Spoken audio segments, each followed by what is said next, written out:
बाबूरावजी खिंड रवडे तर त्यांचा आपण छोटासा सत्कार करत आहोत गणेशोत्सव मंडळातर्फे. तर मी बाळासाहेबांना विनंती करतो की त्यांनी श्रीफळाचा सत्कार करावा.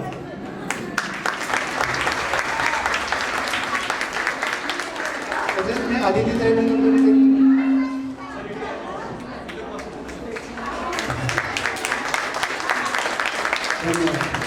आता आपण एक 5 मिनिटात कार्यक्रम चालू करतोय. सगळ्यांनी सोसायटी जी आहे त्यांना याची काहीच आवश्यकता नव्हती पण ठीक आहे. आणि सुरांचं हे मैत्र 1950च्या दशकात पुण्यनगरीच्या पावनभूमीत एक चमत्कार घडला. रामायणाचं कथानक गीत स्वरूपात रेखाटलं गेलं. शब्द आणि सुरांचं हे मैत्र न भूतो न भविष्यती. कवी नदी माडगुळकर आणि गायक सुधीर फडके म्हणजे आपले लाडके बापूजी यांच्या स्मृतीला विनम्र अभिवादन करून आमची बालगोपाल मंडळी सादर करीत आहेत संगीत रामायण. चला आपण अयोध्या नगरीत जाऊया. येथे राजा दशरथ आपल्या 3 राण्या कौसल्या, सुमित्रा व कैकेयीसह सुखसमृद्धीत नांदत आहेत. दुःख एकाच गोष्टीचं आहे, त्यांच्या भव्य राजवाड्यात छोट्या बाळाचं आगमन झालेलं नाही. आपल्या प्रजेला सुख समृद्धीत नाहू घालणाऱ्या दशरथाच्या घरात मात्र पाळणा हलू नये हा केवढा दैव दुर्विलास. वेलीवरची फुले पाहूनही काळीज करपावे अशी चमत्कारिक अवस्था 3ही राण्यांची झालेली होती. त्यासाठी राजा दशरथाने एक यज्ञ करायचे ठरवलं आहे.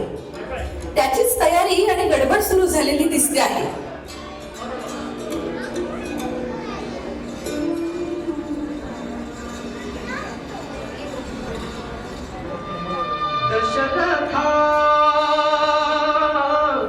दशरथा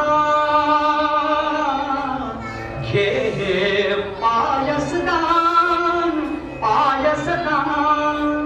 दशरथा घे पायसदान तुझ्या यज्ञी प्रकट झालो, तुझ्या यज्ञी प्रकट झालो. आवाजा सन्मान दशरथा दशरथा दशरथा घे पायसदान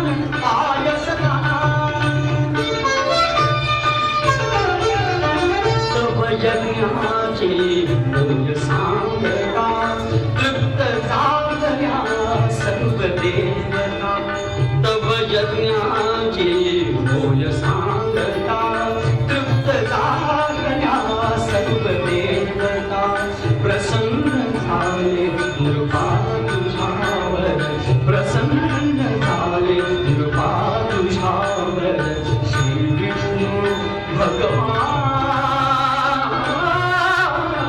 दशरथा दशरथा दशरथा घे पायसदान.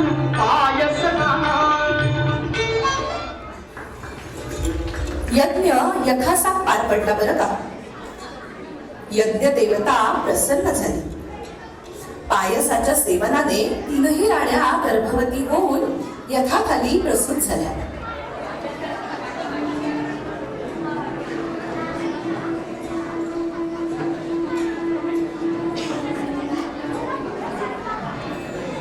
तो चैत्र शुद्ध नवमीचा दिवस होता. दुपारी 12ची वेळ होती आणि या आनंद क्षणी राणी कौसल्येला श्रीराम, सुमित्रेला लक्ष्मण आणि शत्रुघ्न तर कैकेयीला भरत अशी 4 पुत्ररत्ने झाली. अयोध्या नगरी आनंदात न्हावू लागली, गाऊ लागली.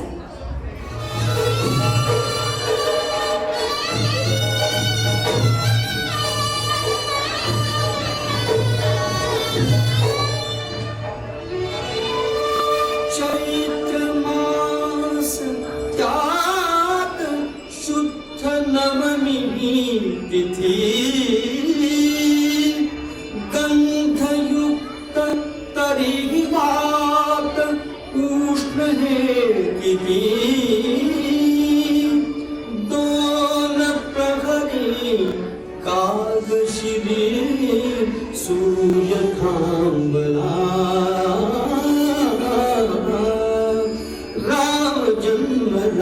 सखी राम जन्मला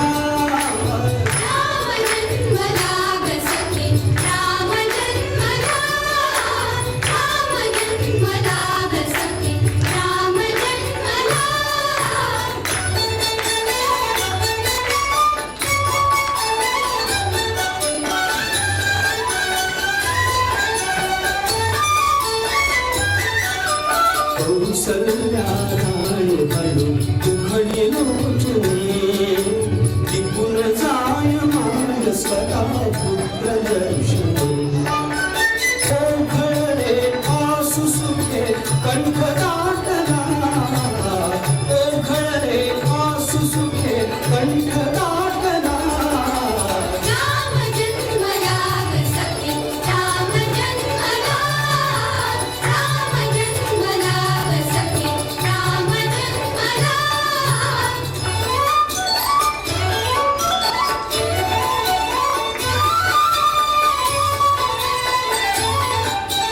राजगृही सौख्य पर्वणी सौख्य पर्वणी पानामुर मंगलला धेनु अंगणी धेनु अंगणी कुंदुभीचा नाद तोच धुंद कोंदला कुंदुभीचा नाद तोच धुंद कोंदला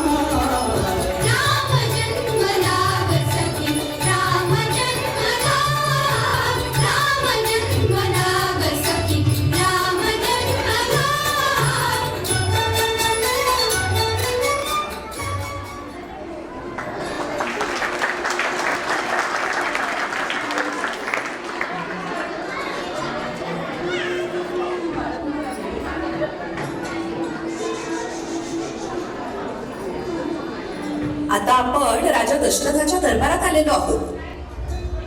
दिवसांमागून दिवस जात होते. राजा दशरथाचे चारही राजकुमार लाडापुडात मोठे झाले. त्यांनी धार्मिक ग्रंथ अभ्यासले, धनुर्विद्येत प्रावीण्य मिळवले. चारही भावंडे आपल्या वडिलांना राज्यकारभारात मदत करू लागले.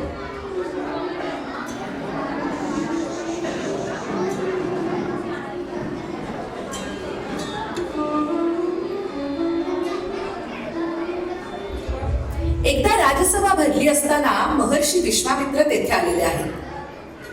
महर्षी का बरं आले असतील राजसभेत? बघूया. ऋषी, आपण का बरं येणं केलं?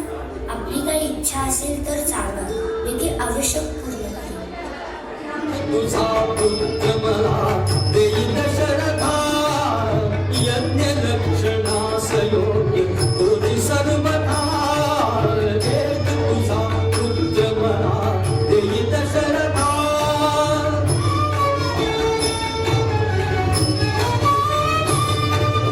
मायावी रात्रिंचर कष्टविधी मजसी फार मायावी रात्रिंचर कष्टविधी मजसी फार कैकवार करून यज्ञ नाही सांगता हेतु तुझा पुत्र मला देई दशरथा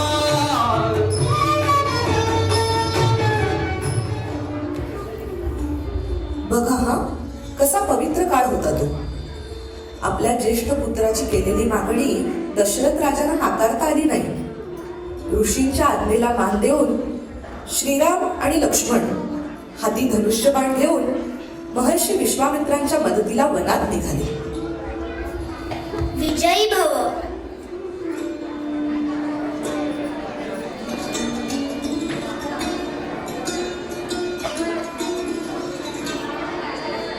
श्रीराम आणि लक्ष्मण महर्षी विश्वामित्रांबरोबर त्यांच्या सिद्धाश्रमी आश्रमात प्रथम पराक्रमासाठी आले. यज्ञामध्ये विघ्न आणणाऱ्या मारीच राक्षसाला श्रीरामांनी मानवास्त्र सोडून समुद्रामध्ये बुडवून दिले. कित्येक राक्षसांचा वध केला आणि विश्वामित्रांचा यज्ञ यथासांग पार पडला. ह्याच वेळी मिथिलाधिपती जनक राजाकडे मोठा यज्ञ होणार होता. आता महर्षी विश्वामित्र श्रीराम आणि लक्ष्मणाला घेऊन मिथिला नगरीत जायला निघाले आहेत. चला आपणही मिथिला नगरीत जाऊया. इथे मिथिला नगरीत जनक राजाच्या दरबारात अनेक राजे उपस्थित आहेत. जनक राजाची कन्या मिथिला नगरीची राजकन्या जानकी म्हणजे सीता हिचे स्वयंवर मांडले आहे. विश्वामित्रांसह श्रीराम, लक्ष्मण, इतर राज्यांचे राजकुमार तसेच लंकेचा राजा रावणही तेथे आलेला आहे. जनक राजाने येथे एक पण लावलेला आहे. तो पण असा आहे, दरबारात ठेवलेल्या शिवधनुष्याला जो प्रत्यंचा लावेल त्याच्याशीच माझ्या जानकीचा विवाह होईल. आलेल्या प्रत्येक राजाला असे वाटत आहे की आपला विवाह सीतेशी व्हावा.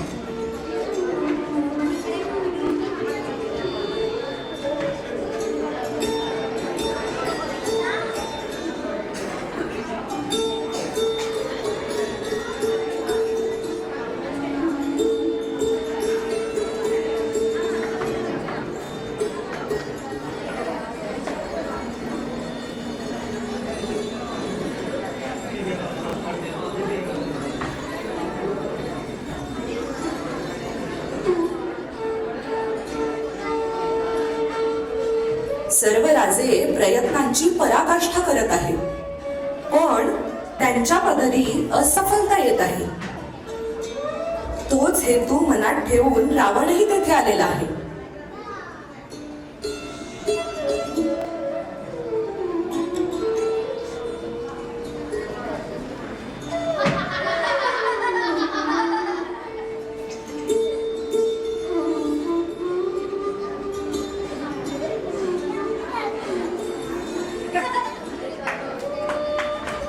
परंतु बलाढ्य रावणाचाही प्रयत्न निष्फळ ठरला.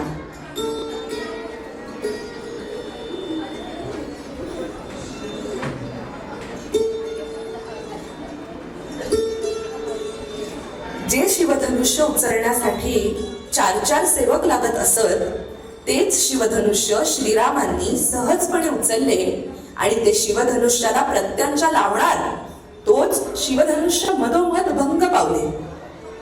सगळ्यांना आनंद झाला आणि जानकीचा पण पूर्ण झाला. जनक राजा व राणी संतुष्ट झाले. सीता आनंदित झाली. जनकाने वीर्यशुल्का सीता त्या महावीराला देण्याचा निश्चय बोलून दाखवला. ऋषी विश्वामित्रांनी ते मान्य केले.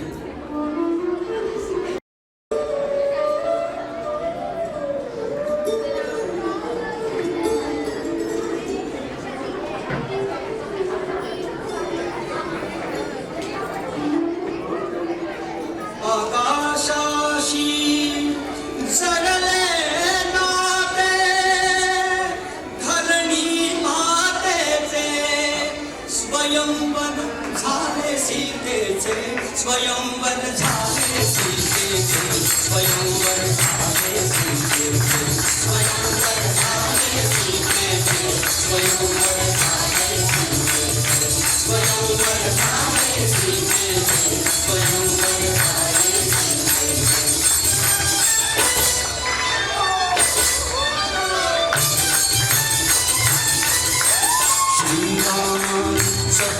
चलिए धनुष्यंकरचे पूर्ण जाळे जनकुल पाया अंतरीचे श्रीरामानी सहज उचलिले धनुष्यंकरचे पूर्ण जाळे जनकुल पाया अंतरीचे तुझे ठाकले भाग्य सावळे समुद्र विहितेचे तुझे ठाकले भाग्य सावळे समुद्र विहितेचे स्वयंवर झाले सीतेचे स्वयंवर झाले सीतेचे स्वयंवर झाले सीतेचे स्वयंवर झाले सीतेचे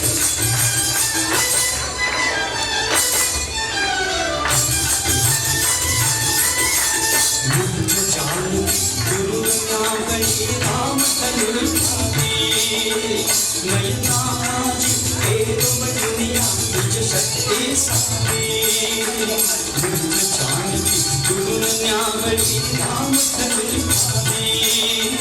नयनाजी एक बटुनिया निज शक्ती सारी फुलू लागले फूल हळूहळू गाविल जैसे फुलू लागले फूल हळूहळू गाविल जैसे स्वयंवर झाले सीतेचे स्वयंवर झाले सीतेचे स्वयंवर झाले सीतेचे स्वयंवर झाले सीतेचे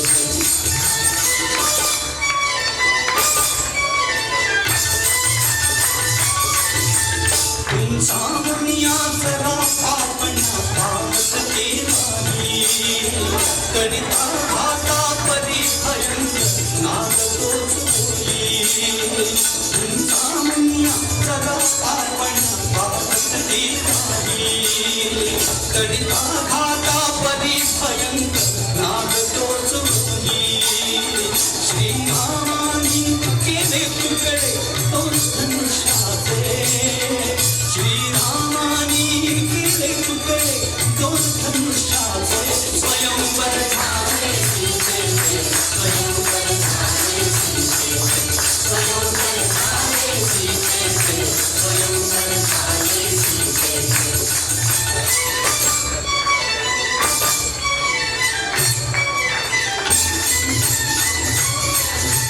चुकले थोडे राम जानकी भारी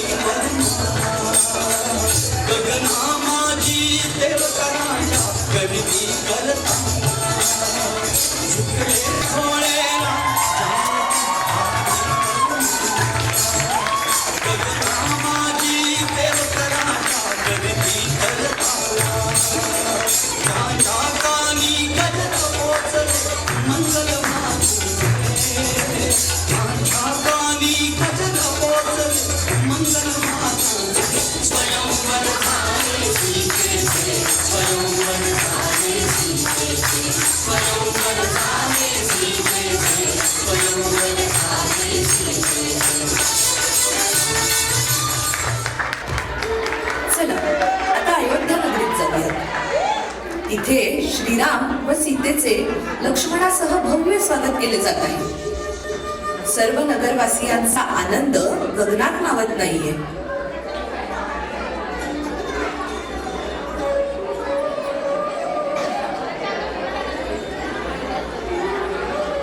अत्यंत ज्ञानी, महापराक्रमी, सुस्वरूप, एकवचनी, तरीही अत्यंत शालीन असणारे श्रीराम आपल्या भव्य प्रासादामध्ये गृहस्थाश्रमाची सौख्ये उपभोगू लागले.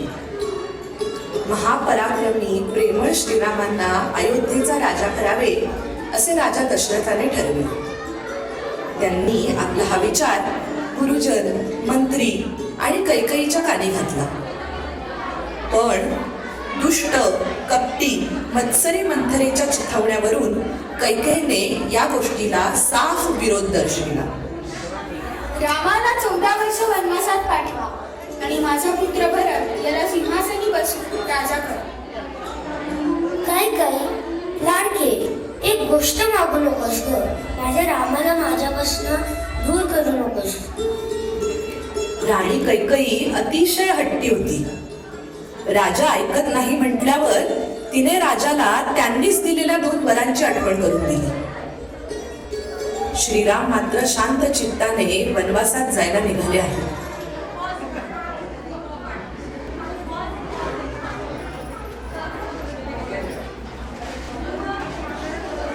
कैकेयी अतिशय हट्टी आहे. तिने रामाला 14 वर्ष वनवास पाठवलेला आहे, पाठवायच्या तयारीत आहे आणि आपला पुत्र भरत याला सिंहासनी बसवा असा आग्रह ती करतीये. तर आता दशरथाने शेवटी तर मान्य केलेलं आहे आणि आता राम, लक्ष्मण आणि सीता कैकेयीचा आशीर्वाद घेण्यासाठी तिच्या दालनामध्ये गेलेले आहे. तोपर्यंत मी पात्र परिचय करून देते. सादर करीत आहोत संगीत रामायण. गीत ग दी माडगुळकर, गायक सुधीर फडके, नाट्य रूपांतर श्रुती धानोरकर, निवेदन आबोली धानोरकर, नृत्य दिग्दर्शन धनश्री कदम, दिग्दर्शन नाट्य दिग्दर्शन रमा लोमटे, अनघा धोपाटे, गौरी पटवर्धन. नेपथ्य रमा, रुपाली, भाग्यश्री, अनघा, राधिका, गौरी आणि अबोली कोकणीस. आता ही जी पात्र आहे तर आमच्याकडे आम्ही एकूण 40 पात्रांचं हे नाटक बसवलेलं होतं. काही मुलांच्या परीक्षा, काही मुलं आजारी पडली, त्यामुळे एक 5-6 मुलं कळाली आणि आज 32 मुलं आज नाट्य होत आहे. तर ही कोण कोण आहेत त्याचा परिचय मी करून देते. आता परिचय करून देताना हे सगळं शिवसागर रेसिडेन्सीचं नाटक आहे, त्यामुळे E1 ते E5 पर्यंतची सगळी जास्तीत जास्त मुलं आम्ही इथं कव्हर केलेली आहेत. तर मी आता नाव घेताना पात्र, त्याचं नाव आणि त्याची बिल्डिंग असं सांगणार आहे. राजा दशरथ, मल्हार भुजबळ E3. राजा जनक, शौर्य कुलकर्णी E5. रावण, शार्विल पाटील E1. श्रीराम, आर्य कुलकर्णी E5. लक्ष्मण, ध्रुव लोमटे E4. भरत, मिहिर साठे E2. शत्रुघ्न, विहान सावंत E1. विश्वामित्र ऋषी, अद्वय वाघमारे E4. हनुमान, अभिराम पटवर्धन E3. सुवर्णमृग, मोहित साठे E2. हा मोहित आहे, हा आमचा सगळ्यात छोटा पिल्लू आहे. मारीच राक्षस, आराम चव्हाण E2. वानर सेना, विहान, शार्वी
राजा दशरथ, राणी कौसल्या व सुमित्रा यांना अश्रू अनावर झालेले आहेत.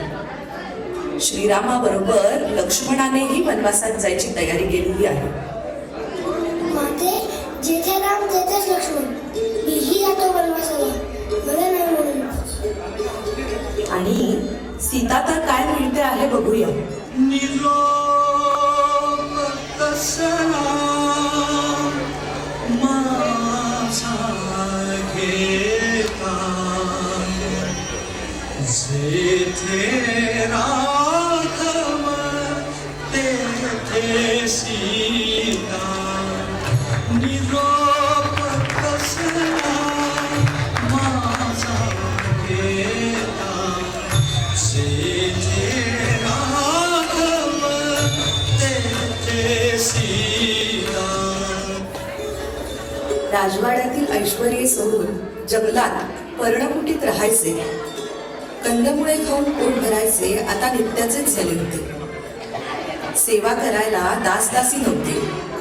इतकं असूनही तिघेही राजवाड्यात जितक्या आनंदात सुखात होते तितक्याच समाधानात ते पर्णकुटीत राहत होते. बघता बघता 10 वर्षे सरली. एके दिवशी श्रीराम सीता व लक्ष्मण यांच्याशी वार्तालाप करीत असताना त्यांच्या पर्णकुटीत रावणाची बहीण शूर्पणखा वेश बदलून आली आणि ती रामाला माझ्याशी लग्न कर असा आग्रह करू लागली. रामाने नकार देताच सीतेच्या अंगावर धावून गेली. श्रीरामांच्या आज्ञेवरून लक्ष्मणाने खड्ग उपसले आणि शूर्पणखेचे नाक कान कापून टाकले. भयंकर आक्रोश करत, किंकाळ्या फोडत चिडलेली संतापलेली शूर्पणखा रावणाकडे गेली आणि रामाचा सूड घे असे म्हणू लागली.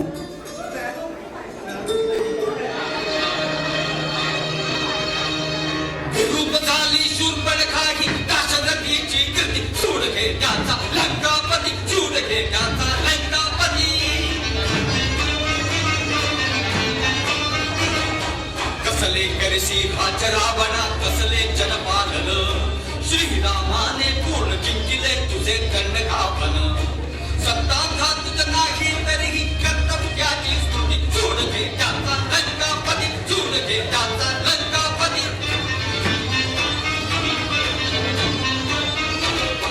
विसलोचने उघडून बघया शूर्पणखेची दशा. श्रीरामाच्या पराक्रमाने कंपित नाही दिशा.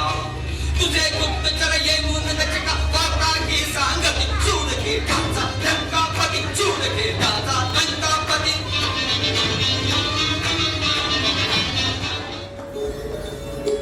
श्रीरामांचा सूड घेण्यासाठी रावणाने कपटी डाव आखला.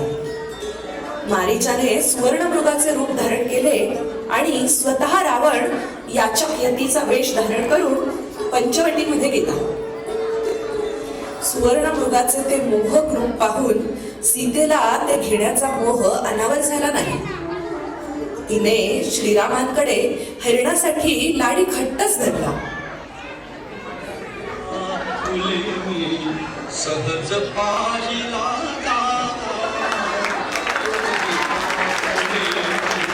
सहज पाहिला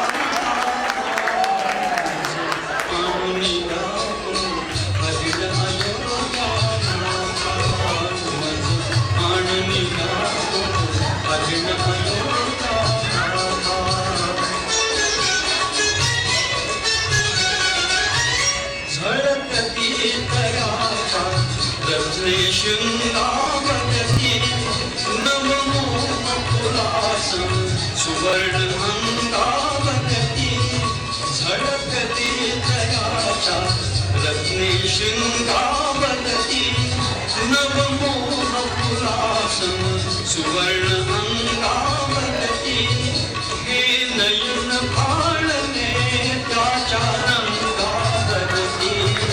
हे नयन भाळणे त्याच्या रंगावती. ते इंद्र चापसे तुच्छ भासले कुलता.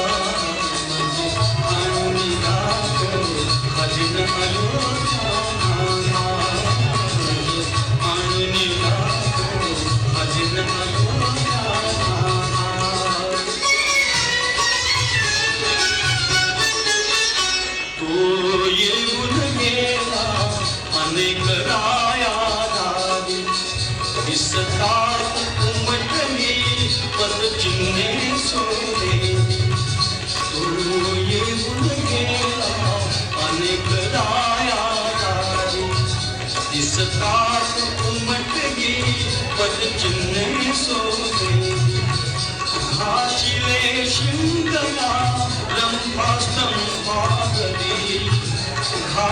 बसले शिंगणारंभास्तंभावगे तो दिसे सुवर्णे बघा देवना कांता आणिया अभिनव नाथा आणिया अभिनव नाथा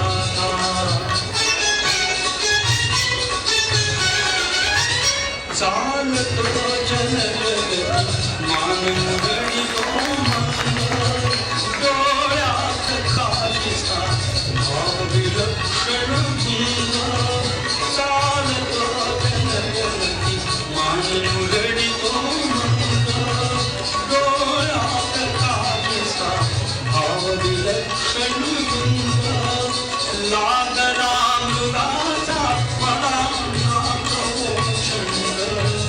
लागला मृगाचा मनात छंद वेडीच चावले तृणातुकी चावला आणिया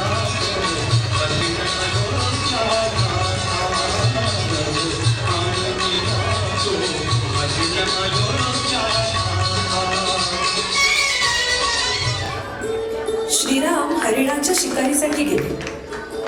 तेथे श्रीरामांचा बाण हरणाला लागताच ते हरिण रामासारखाच आवाज काढून ओरडू लागले. सीते सीते लक्ष्मणा धाव लक्ष्मणा धाव. ही साद ऐकून सीतेने लक्ष्मणाचे म्हणणे ऐकून न घेता लक्ष्मणाला श्रीरामांच्या शोधार्थ वनात पाठवले. मी काढलेल्या या रेषेबाहेर आपण कदापि येऊ नये. हीच संधी साधून कपटी रावण साधूच्या वेशात पर्णकुटी बाहेर आला आणि भिक्षा मागू लागला. ओम भवती भिक्षां देहि ओम भवती भिक्षां देहि. रावणाने सीतेला भिक्षा घालण्यासाठी लक्ष्मण रेषेबाहेर यायला भाग पाडले आणि सीतेचा विरोध न मानता तिला पळवूनही नेले. काही वेळाने श्रीराम पर्णकुटीत परतले. त्यांना पर्णकुटीत सीता दिसेना. तेवढ्यात लक्ष्मणही आला. झाला प्रकार लक्ष्मणाच्या लक्षात आला. सीतेच्या विरहाने दुःखी कष्टी झालेले श्रीराम सीते सीते म्हणून साद घालू लागले. वनात लक्ष्मणांसह फिरू लागले. सीतेला रावणाने पळवून नेले आहे हे त्यांना जटायू पक्षाकडून समजल्यामुळे लंकेच्या दिशेने ते पुढे चालू लागले. सुग्रीवाचा सचिव हनुमंत लंकेहून परतला.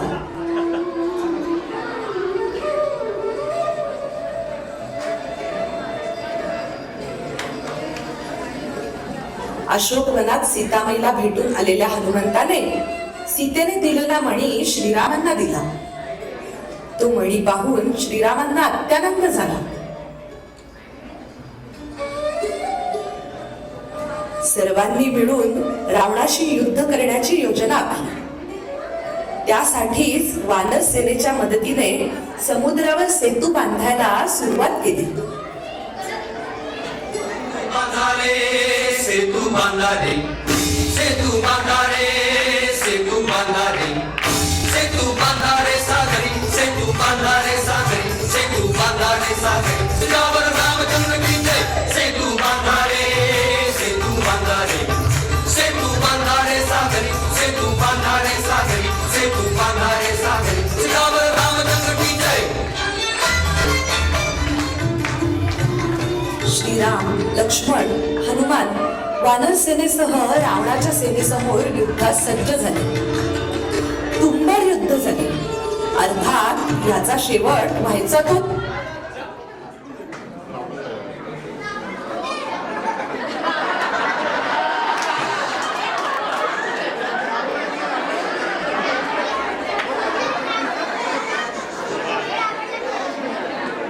झाला.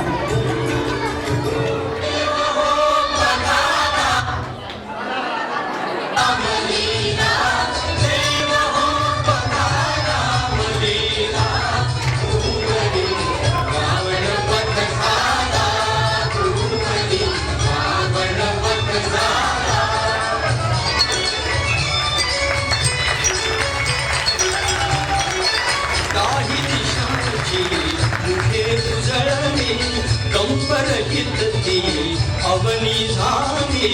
रवि प्रभेते स्थिरता आली रवि प्रभेते स्थिरता आली पातली महत भाग्य मेरा भुवनी रावण वध झाला भुवनी रावण वध झाला.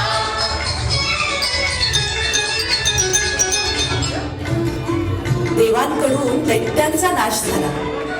असाच आपण आपल्या मनातील रावणाचा म्हणजेच वाईट विचारांचा नाश करून सगळीकडे श्रीरामांची म्हणजे चांगल्या विचारांची स्थापना करूया.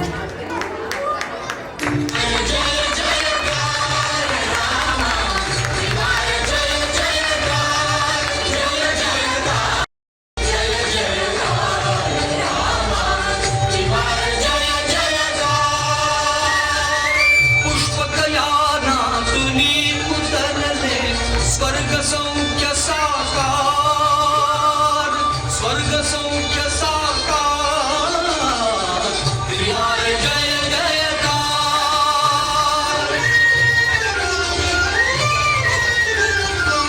तुला चिंतिते सुदीर्घ आयु पुण्य सलिला सरिता सरयू पुलकित पृथ्वी पुलकित वायू पुलकित पृथ्वी पुलकित वायू आज हल्ली परी चाला नगरीचा उद्धार नगरीचा उद्धार.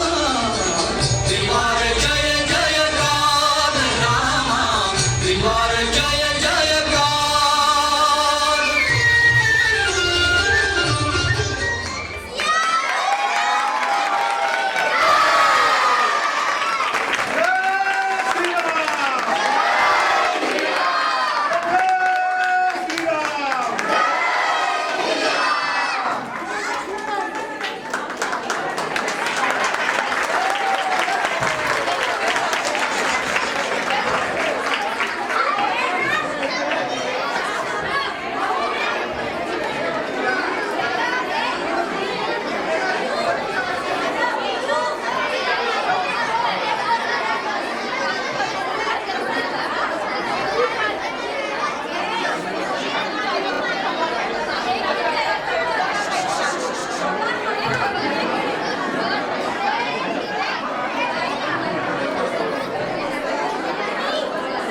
बसा बसा प्लीज सगळ्यांनी थांबा. त्यांना काहीतरी सांगायचं आहे. कुणी जाऊ नका.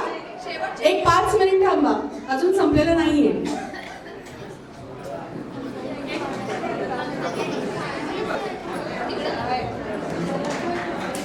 नमस्कार.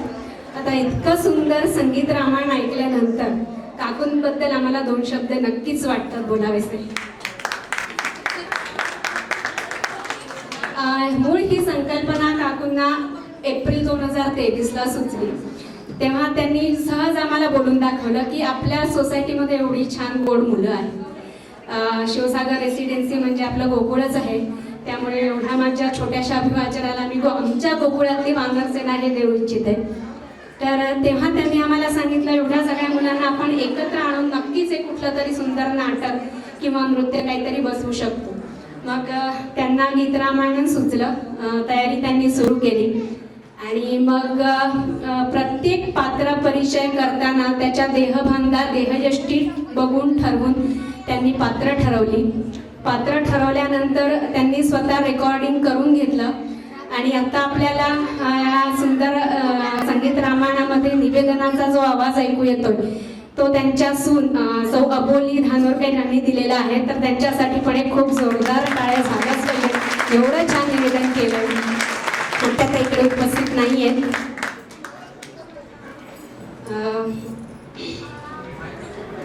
प्रत्येक पात्राचं देहबांधा ठरवून त्यांनी पात्र ठरवली आणि कोणी कोणतं पात्र करायचं हे ठरवल्यानंतर आता प्रॅक्टिस कुठे आणि कधी किती वाजता करायची. आता मे महिना नुकताच सुरू झाल्यामुळे काकू म्हणाल्या की सुट्ट्यांमध्ये जवळजवळ आपल्याला रोज मुलं उपलब्ध असतील, आपण रोज प्रॅक्टिस करू. पण मे महिना असल्यामुळे बरीच मुलं बाहेरगावी सुद्धा जाणार होती. तरी त्यातल्या त्यात त्यांनी सकाळची वेळ ठरवून एक 15-20 दिवस मे महिन्याचे रोज प्रॅक्टिस करून घेतली. नंतर जून महिना आला की सगळ्यांची पालकांची सुद्धा शाळेची लगबग सुरू झाली. नंतर मग त्यांनी सगळ्यांना सोय होईल तशी फक्त शनिवार आठवड्यातून एकदाच प्रॅक्टिस घेऊ असं ठरवलं आणि ती पण रात्रीची वेळ ठरवली की जेणेकरून समजा प्रॅक्टिस करून मुलं दमली, रात्री उशीर झाला तर दुसऱ्या दिवशी पुन्हा आयांना आणि मुलांना पण दगदग व्हायला नको म्हणून शनिवार रात्र ठरली. आता सुरू झाली आणि मग एक मिनिट.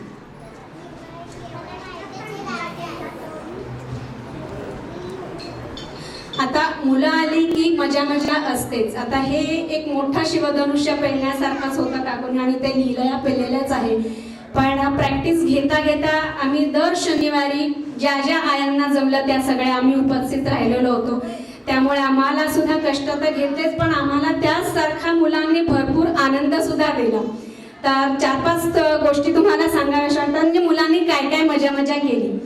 तर आता मुलांना निश्चितच एवढ्या छोट्या वयामध्ये एवढ्या गंभीर पात्रांचं गांभीर्य नसतं, त्यांना स्वतःहून कळत नसतं की कुठे कसं आपण ऍक्ट करायला पाहिजे.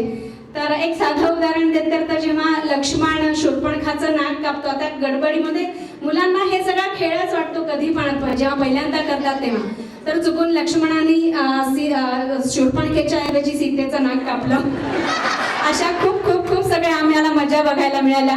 मग राम धनुष्य जेव्हा तोडतो तेव्हा फक्त राजाच नाही पण सगळ्या राण्या सीतेच्या सख्या आणि सीतांनी पण टाळ्या वाजवल्या आणि असं ये करून दाखवलं. इतका आनंद झाला. नंतर राम रावण युद्धाच्या वेळेला सुद्धा एकमेकांवर अगदी डोकी आपटली म्हणजे दगड आपटायचे होते त्याच्याऐवजी अगदी डोकी आपटली. तेव्हा सुद्धा सगळ्या राण्या वगैरे पण हातात शस्त्र घेऊन लागल्या. तेव्हा आम्हाला त्यांना सांगावं लागलं नाही हा थोडा आपला गंभीर सीन आहे, आता आपल्याला हे करायचं नाहीये. तसं सीताहरणाच्या वेळेला सुद्धा सीतेला हसत हसत रावणाबरोबर जायचं नाहीये आम्हाला हे सांगावं लागलं. पण ठीक आहे, ह्याच छोट्या छोट्या गोष्टींमध्ये आम्हाला सुद्धा खूप मजा मिळाली. तर असंच या काकूंचा आम्हा सगळ्या आयांकडून खूप खूप धन्यवाद आणि आमच्याकडून एक छोटीशी भेटवस्तू आम्ही काकूंना देऊ इच्छितो. 1-2 मिनिटं फक्त अमृताला पण काहीतरी सांगायचंय.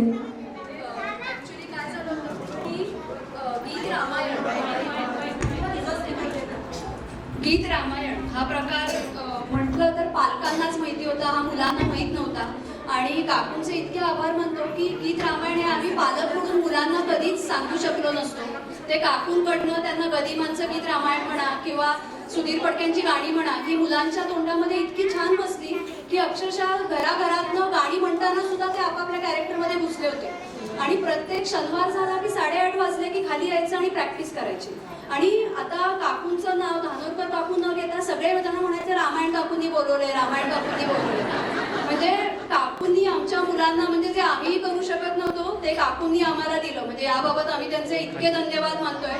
आणि या वयातली मुलं गदिमांची गाणी म्हणतात किंवा सुधीर फडके गदिमांचं वाचतात, सुधीर फडक्यांची गाणी म्हणतात, राम काय करतो, शूर्पणखा काय करते, प्रत्येक गोष्टीचा सीन समजून घेण्यासाठी युट्यूबवरती व्हिडिओ बघतात. म्हणजे मुलांनी पण खूप अभ्यास केला या सगळ्यासाठी आपापलं कॅरेक्टर काय आहे.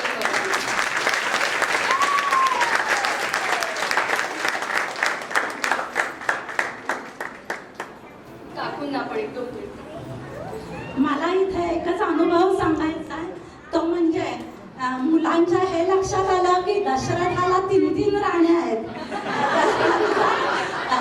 जनक राजाला सुद्धा सुनयना आहे.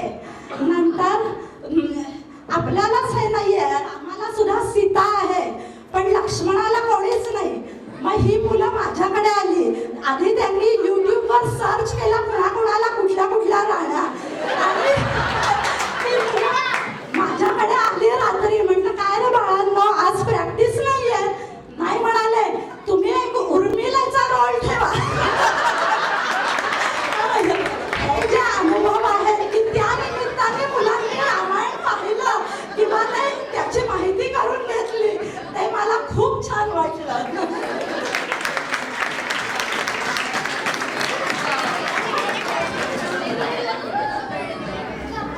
नमस्कार. आमचं एक तर सगळ्यात मेन काम काकूंनी केलं आहे. कारण प्रत्येक प्रॅक्टिसला तुम्हाला माहिती आहे आपल्या बिल्डिंगमधली मुलं मुली किती मस्ती करतात, फारच शांत आहेत आपल्या बिल्डिंगमधली. तर त्यांना इतक्या वेळा ओरडायला लागायचं तरी त्याच पेशन्सनी त्या रेग्युलर प्रॅक्टिस घ्यायच्या. म्हणजे आम्ही एक दोघी जणीच असायचो पण त्यांच्या एजनी त्यांनी इतकं सांभाळून घेतलंय. बरं, दुसरी गोष्ट म्हणजे आम्ही काही काही वेळेला मदतीला नसायचो तेव्हा त्या एकट्या असायच्या प्रॅक्टिस व्हायला. आम्ही आया पण नसायचो काही काही वेळेला ते. आणि शिवाय होमाचं किंवा हे सगळी प्रॉपर्टी दगड जे पाहिले ते सगळं बनवण्यापासून काकून मेहनत घेतली. प्रॉपर्टी बनवणं, मुलांना काय कसं कुठून ॲक्ट करणं, ह्या स्टेप्सपासून सगळ्या गोष्टी काकून बसवल्या. आणि अतिशय सुंदर हे मुकुट जे तुम्ही राण्यांचे बघताय त्यात सुद्धा काकूंची मेहनत आहे. सिंहासन, हे सिंहासन इतकं सुंदर दिसतंय हे काकूंनी करताय, त्याच्यात सगळे कार्य काकूंचंच आहे. त्यामुळे आम्हाला अक्षरशः असं वाटायचं की ह्या एजमध्ये जर काकू खरंच इतकं छान करतायत मग आपण थोडी तरी मदत करून आपला काहीतरी खारीचा वाटा पाहिजे. म्हणून आम्ही पण आमच्या याने जडत थोडं थोडं जमेल तसं केलं. आणि मुलांनी म्हणजे आम्हाला अजिबात वाटलं नव्हतं फ्रँकली एवढी मस्ती करायचे, एकही जण सिरियसली रोल करायचे नाहीत. नुसतं रावण सुद्धा सिरियस याला हसत असायचा. म्हणजे सीतेला नेल्यावर पण रावण हसत बसायचा. तर त्याला सांगायला लागायचं, अरे तू रावण आहेस, तू रागावलं पाहिजे, तुझ्या बहिणीचं नाक कापलंय, तू रागावलं पाहिजे. पण आज इतकं सुंदर मुलांनी काम केलंय, अतिशय सुंदर, खूप कौतुक आहे. आणि सगळ्यांचे खूप आभार तुमच्या सगळ्यांचे, तुम्ही जे प्रेक्षक आलाय. आता काकू आपलं आभार प्रदर्शन व्यक्त करतात. एक तरी छोटंसं सांगायचं जर राहिलं, आपल्याला एवढं छान सुंदर नेपथ्य करून देत आहे जे पडदे फ्लेक्सचे दिसत आहेत ते आपले E2चे भालेराव काका यांनी करून दिलेले आहे. खूप सुंदर, आम्हाला याची खूप मोठी मदत झाली. आणि दुसरं म्हणजे सगळ्या कमिटी मेंबरचे खूप खूप खूप धन्यवाद. कारण की जवळजवळ बऱ्याच वर्षांपासून आपला हॉल जरा नादुरुस्त होता, बरंच रिपेअरिंग करायला हवं होतं. आमच्या छोट्याशा रिक्वेस्टमुळे त्यांनी खास रामायणाचे ठेवून अगदी लगबगीने छान आम्हाला स्टेज उपलब्ध करून दिला. त्यामुळे कमिटीचे खूप खूप मनापासून आभार. आणि ह्या आता संगीत रामायणाच्या या छोट्या सगळ्या बालकलाकारांना आता एवढा छान अनुभव मिळाले, ते स्वतः पण खूप आनंद घेत आहेत. आणि त्यांच्याकडून काकूंना परत एक रिक्वेस्ट आली आहे की पुढच्या वर्षी आम्हाला आता महाभारतात काम करायचंय, पुढच्या वर्षी महाभारत बसवा. आणि महाभारताचा रोल त्यांनी ठरवून ठेवलेला आहे. मी द्रौपदी होणार आहे, मी कृष्णा होणार आहे, मी कंस होणार आहे, त्यांनी ठरवून टाकलेलं आहे. त्यामुळे आता वर्षभर मी मला काम दिलं की तुम्ही स्क्रिप्ट लिहित राहा असं. तर आता मी थोडंसं आभार प्रदर्शन करणार आहे. कोणीतरी बघत असतं डोळ्यातून म्हणून करण्यात मजा आहे, कोणीतरी बघत असतं डोळ्यातून म्हणून करण्यात मजा आहे, आणि कोणीतरी करत असतं प्राणातून म्हणून बघण्यात मजा आहे. आज आमच्या बालचमूंनी प्राणपणाने केलेले संगीत नाट्य आपण मनापासून पाहिले म्हणून सर्वप्रथम आपणा रसिक प्रेक्षकांचे मी मनापासून आभार मानते. हा हॉल आम्हाला प्रॅक्टिससाठी उपलब्ध करून दिला म्हणून श्री बाळासाहेब शिंदे यांचे मी आभार मानते. मुलांना सलग 3 महिने वेळेवर प्रॅक्टिसला पाठवल्याबद्दल, तसेच नाटक यशस्वी होण्यासाठी हातभार उचलल्याबद्दल समस्त पालकांचे मी आभार मानते. ह्या नाट्याचे ऑडिओ रेकॉर्डिंग करून दिल्याबद्दल, निशुल्कपणे करून दिल्याबद्दल श्री सोहम अण्णाबाईंचा जोगळेकर यांचे मी आभार मानते. विश्वामित्र ऋषींचे वस्त्र तसेच काही टेक्निकल गोष्टीत सहकार्य केल्याबद्दल मी श्री शारदा मठ आणि रामकृष्ण मठ पुणे यांचे आवर्जून आभार मानते.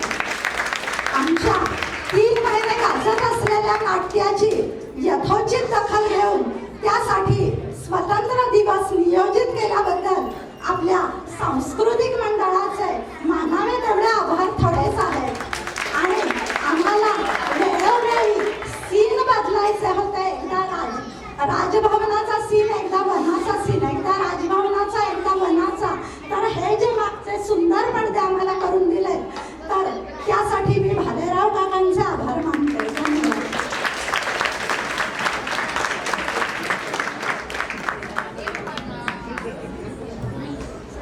आज भूतो न भविष्यती असा एक आपण नाटक बघितलेलं आहे किंवा हे सगळं बघितलेलं आहे. हे खरंच खूप छान आहे. दानोरकर काकूंना एक सांगेन मी की तुम्ही आज अजून एक छान काम केलं आहे की ही जी गर्दी ही कुठल्याही इव्हेंटला आज तक झाली नव्हती. प्रेक्षकांनी स्वतःसाठी डावा जायच्या आणि दानोरकर काकूंसाठी सुद्धा. आणि हीच गर्दी आम्हाला पुढल्या वर्षी नक्की बघायला मिळेल याची मला पूर्ण खात्री आहे आणि त्याची तयारी तुम्ही आजपासून सुरुवात करा. या मुलांचं पण कौतुक खरंच त्याचे म्हणाले ना की ते आता कशामध्ये सहभागी झाले आहेत किंवा ते काय करतात याची त्याचं त्यांना गांभीर्य नाही आहे, पण इतक्या सुंदर पद्धतीने सगळ्यांनी त्यांचे रोल केले. म्हणजे मला वाटतं प्रेक्षकांमध्ये बऱ्याच ठिकाणी लोक भावूक पण झाले असतील. म्हणजे आम्हाला वाटलं की सीतेच्या हरणाच्या वेळेला कुठल्या तरी माऊलीच्या डोळ्यात एक तरी पाण्याचं प्रेम आला असेलच.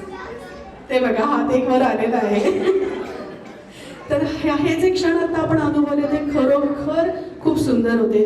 थँक्यू. सगळ्या मुलांना मला थँक्यू म्हणायचं आहे, त्यांचे आभार मानायचे.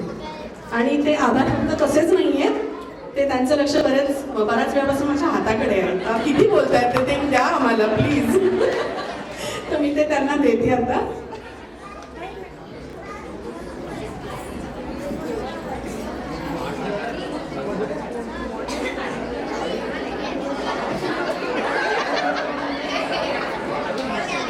याच्यानंतर आजचे कार्यक्रम संपले नाहीये. 8:30 वाजता इथेच फॅशन शो होणार आहे. याच संख्येने उपस्थित व्हा. Thank you so much. आता वरती आरती आहे मंडपामध्ये. सगळ्या भाविकांनी तिथे जमायचं. धन्यवाद.